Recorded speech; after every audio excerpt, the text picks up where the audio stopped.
Guys, ভেবে দেখেছেন কি 2025 সালের এই পর্যন্ত সর্বোচ্চ গোলদাতা খেলোয়াড় কারা? তাদের নাম, দেশের পরিচয়, পজিশন এবং ক্লাব ও জাতীয় দলের হয়ে কে কত গোল করেছেন সবকিছুই থাকছে আজকের এই ভিডিওতে।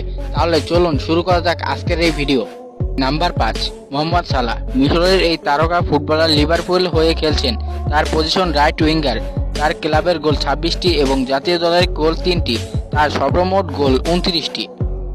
Number 4, Lewandowski. পোল্যান্ডের এই ফুটবলার বার্সার হয়ে খেলছেন। তার পজিশন রাইট উইঙ্গার এবং ক্লাবের গোল 28টি। তার জাতীয় দলের গোল 3টি এবং তার সর্বমোট গোল 31টি। Number 3, Victor Osimhen. নাইজেরিয়ান এই ফুটবলার গ্যালাটাসারাইয়ের হয়ে খেলছেন। তার পজিশন স্ট্রাইকার। তার ক্লাবের গোল 23টি এবং জাতীয় দলের গোল 3টি। তার সর্বমোট গোল 26টি। Number 2, Kylian Mbappe. ফ্রান্সের এই তারকা ফুটবলার রিয়াল মাদ্রিদের হয়ে খেলছেন। তার পজিশন ফরওয়ার্ড এবং ক্লাবের গোল 16টি। তার জাতীয় দলের গোল 3টি এবং তার মোট গোল 19টি। Number 1, Ousmane Dembele. ফ্রান্সের এই তারকা ফুটবলার পিএসজির হয়ে খেলছেন। তার পজিশন উইঙ্গার এবং ক্লাবের গোল 20টি। তার জাতীয় দলের গোল 3টি এবং তার সর্বমোট গোল 23টি।